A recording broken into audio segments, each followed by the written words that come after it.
In this video, we will be doing the CBSE Class 9 Science Chapter 6, Forces that Affect Motion. This is as per the new NCERT syllabus exploration. Let us get started. Let us understand what force means. Here, every example, whether it's kicking of the ball or pulling the rope in tug of war or kneading a dough, all these happen because of the force that is applied. In a layman's language, you can say a push or a pull is called force.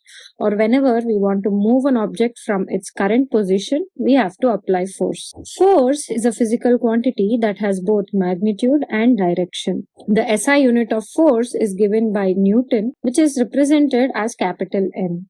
A spring balance measures the gravitational force on any object, and this is also called as the weight of the object. Consider pushing a block. Here there are more than one force.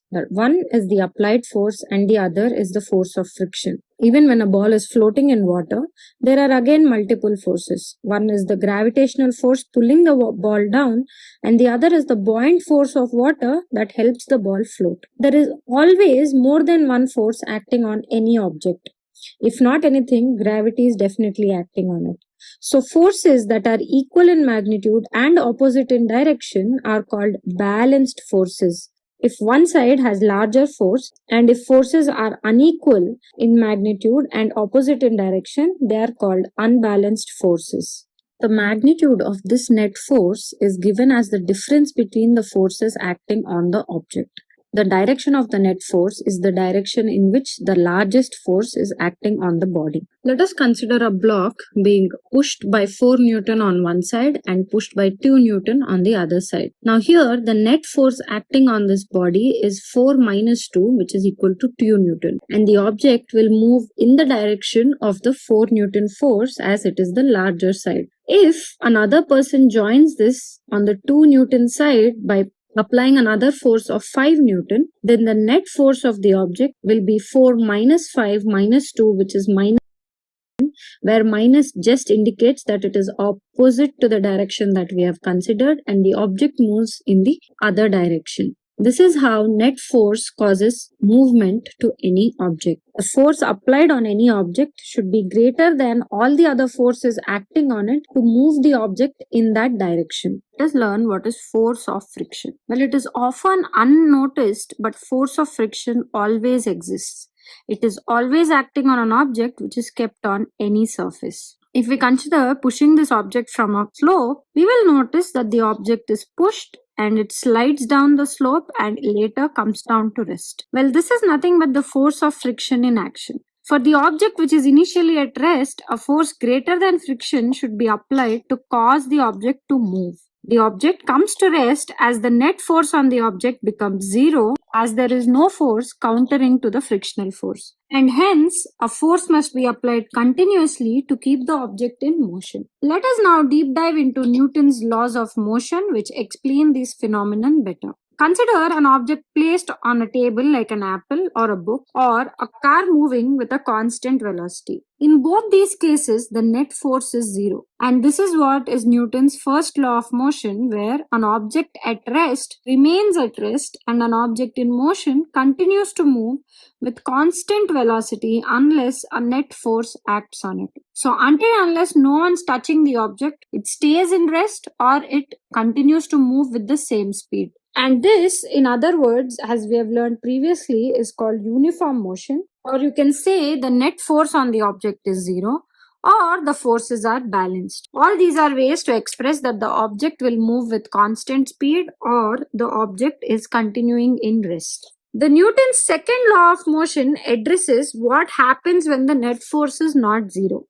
So when the net force applied on the object is not zero, it causes acceleration, and this acceleration on the object is proportional to the net force that is applied on the object. To bring a moving car to rest, the brake must be applied in order to stop the car and bring it to rest. So if an object of mass m is moving with an acceleration a due to the force F, then the force is given by mass into acceleration. And if it's a falling object, the acceleration is due to gravity, and that force is given by mass into acceleration due to gravity. So force is expressed in the form of Newton, And 1 Newton force is described as a force that produces an acceleration of 1 meters per second square on an object of mass 1 kg. The Newton's second law of motion is considered as a fundamental law as it explains multiple phenomena in nature. Usually, the cricket fielders lower their hands while catching a ball because lowering the hand increases the time and hence reduces the magnitude of acceleration and helps them from any injuries. Let us solve some numericals using the second law of motion to understand this better. Consider Rahul pushing an object of 5 kgs and the maximum frictional force opposing this motion is 25 Newton. Determine the displacement of the block in 2 seconds if the force applied by Rahul is 25 Newton and if the force is 50 Newton. So if the force applied by Rahul is 25 Newton, the maximum friction is also 25 Newton. This makes the forces balanced and hence the net force 0, which using the first law of motion we can say that the object does not move, it continues to be at rest. When the force on the object is 50 Newton, the net force on the object will be 50 minus the 25 which is friction, giving the total net force as 25 Newton. Now the acceleration will be given by force by mass as per the second law of motion. So 25 by 5 which is equal to 5 meters per second square is our acceleration.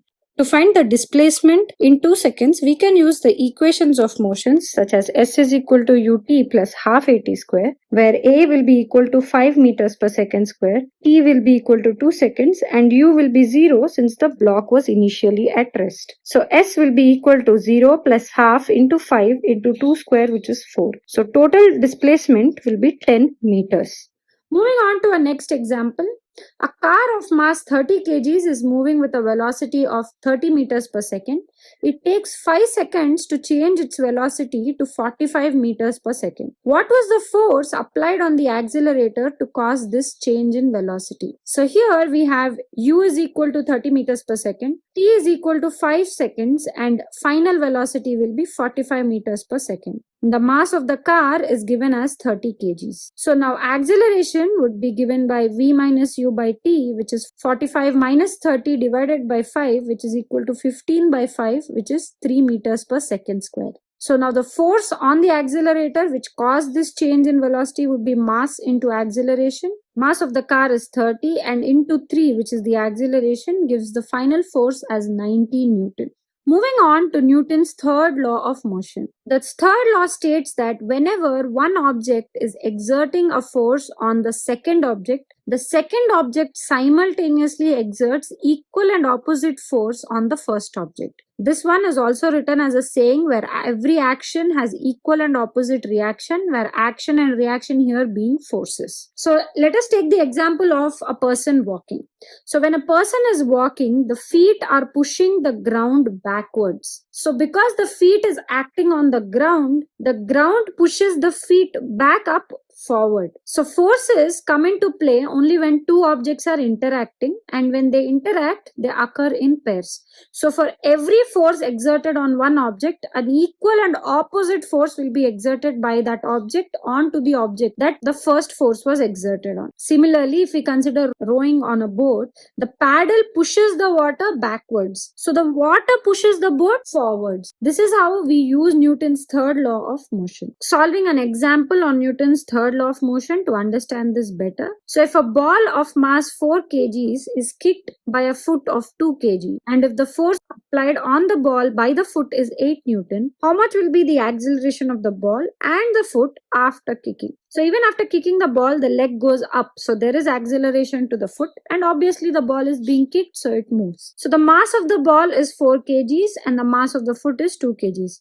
So force on the ball by the foot is 8 Newton. So using third law of motion, we can say force of the foot by the ball will be 8 Newton again. So the acceleration of the ball will be force of the ball divided by mass of the ball, which is 8 by 4, 2 meters per second square. And the acceleration on the foot will be force of the foot divided by mass of the foot, which is 8 by 2, which is equal to 4 meters per second square. So finally, Both the accelerations of the two objects are different here because the masses of the two objects are different. Hence, we can see that the leg moves faster than that of a ball when a ball is kicked. Moving on to what happens when forces are acting on a system of objects. When more than one object is present, we consider it as a system to find the final acceleration or force. So, consider two boxes of mass m1 and m2 placed on a frictionless horizontal surface. So if they are connected by a string, the force F pulls the box 1 to the right. The box 1 applies a force on box 2 via a string. And because of Newton's third law, the box 2 also applies an equal and opposite force via the string on box 1, and this is called tension in the string. So now how do we find the acceleration of each of the box? One way is to calculate the net force on each of the box separately and then use Newton's second law to find acceleration. But simpler way is to consider this whole thing as a single system, and the forces inside the box are considered as internal forces which need not be considered, and forces that act outside the surface are considered and matter. So in case the tension acting on both the boxes is an internal force, while force F is the external force. So thus Newton's second law applies and acceleration is given by force by mass of the system, which is m1 plus m2. So the system of two boxes accelerates just like a system of one object with a mass m1 plus m2. So this is something which we will be studying further in higher classes with a complicated system of boxes. This completes the chapter How Forces Affect Motion. Comment below if you have questions regarding this. Like this video and subscribe to the channel for more such content.